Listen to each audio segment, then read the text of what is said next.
Wanted to show this video of Mitt Romney talking about why he was voting to impeach Donald Trump. Go ahead and take a look. As a senator juror, I swore an oath before God to exercise impartial justice. I am profoundly religious. My faith is at the heart of who I am.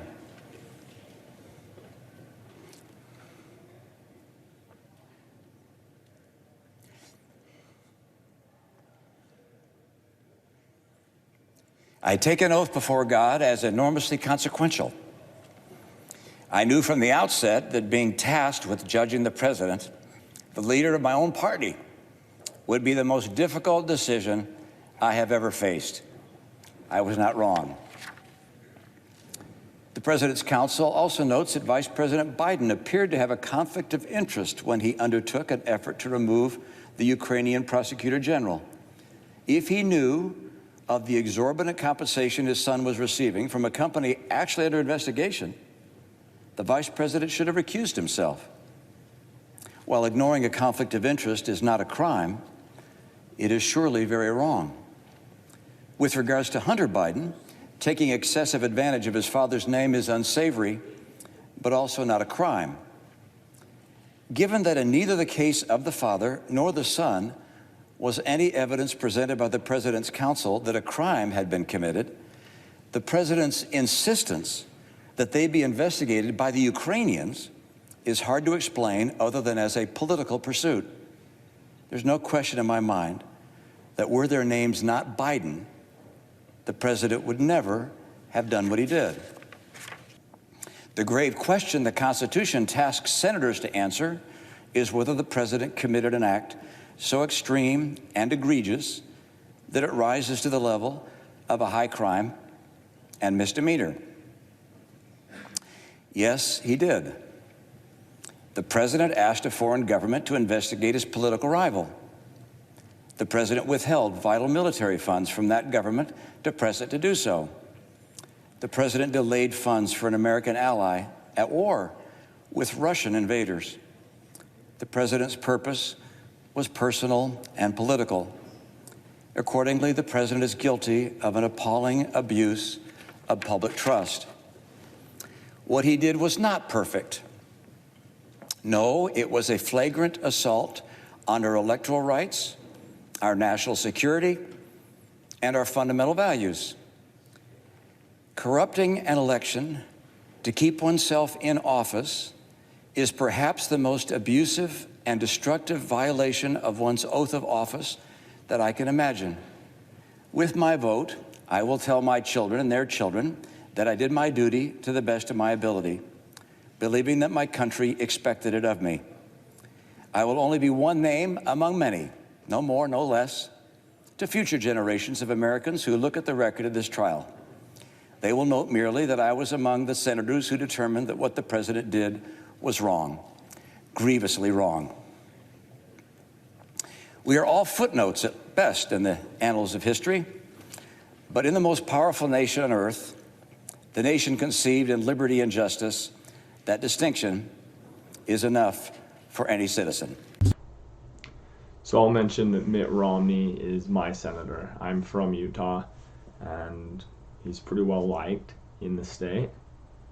Keep in mind, he was just elected in 2018 to the Senate, so he has until 2024. He's not going to get voted out anytime soon. And by the time he's up for re-election, if he even decides to seek a second term, he will have enough distance between himself and this event that he's probably going to be all right. Trump will be leaving office if he gets elected in 2020, which hopefully, to be honest, he doesn't. Him bringing up religion, whether you like religion or not, whether you like his religion specifically or not, Mormonism, it impacted the vote today. Him believing that he needed to act with impartiality and uphold the oath that he had made there. Romney and John McCain and Jeff Flake, these are Republicans that are going to go down in history books as not being sycophants to Donald Trump, not being suck-ups and people that are just doing whatever they can to please him, people that are just groveling at his feet the way that a lot of Republican politicians are today. Marco Rubio does not have a spine. If you look at what he said with impeachment, something to the effect of, even if Trump's conduct was impeachable, which he was indicating it was, that doesn't mean it's in the best interest of the country to be impeached. This was a man who was trying to debate Trump in 2016. He was trying to attack Trump then, and now he has completely cowered as a spineless politician. Ted Cruz, who was at one point critical of Donald Trump and called him a fraud, is now spineless. Maybe it's because Cruz has presidential ambitions, whereas Romney really doesn't at this point. So Romney brings up the fact that if their names were not Biden, there would have been no investigation announced. And he talked about how really the evidence just highlights that Trump tried to get a foreign government to investigate his political rivals, and he was withholding aid until they agreed to do just that. If you hear someone talk about Trump and the impeachment, and you hear them say that the House couldn't present any evidence, first off, I don't even know if I'd recommend engaging with this person.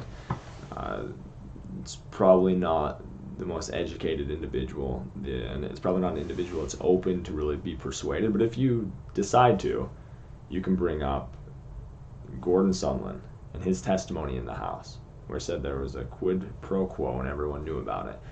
You can bring up the U.S. ambassador to Ukraine and how she was basically like removed from her position. You can bring up John Bolton and the fact that the Senate wouldn't let him testify. What kind of hearing or trial doesn't allow testimony? If the testimony would have put Trump in a good light, shouldn't he have embraced it? Shouldn't he have been excited to have Bolton testify? Of course Trump was guilty with this. Look at Trump's history. If you try to look at this just as an isolated incident, then yeah, it's maybe easy for the lines to be blurred, but look at Trump's whole history. Look at Trump University. Look at this pattern of dishonesty. Look at him mocking a disabled reporter. You can piece together the character of Trump very well, even though if you just watch the State of the Union address, and that was all you knew, you would think that he was a pretty good guy, that he was a good leader, that he was unifying. When you know the history behind it, you know that the guy is ridiculous. You know that he's an opportunist. You know that he's a fake populist. And it's good to have at least some Republicans that are willing to recognize truth and follow their conscience. Yeah, I'm glad to see that, especially after the State of the Union last night when Trump's bringing Rush Limbaugh on stage, or not on stage, but when he's awarding a Medal of Freedom to Rush Limbaugh and highlighting what a great American he is. This is a guy who was a professional propagandist. Yes, it's sad he has cancer. The guy was a professional propagandist, dividing Americans. Back when Obama was president, Rush Limbaugh said if Obama wasn't black, he would be a tour guide in Honolulu. What a stupid thing to say. I don't even love Obama personally. But the guy was smart. He had a really great LSAT score. Got really good grades. He was a lot smarter than Trump and Rush Limbaugh.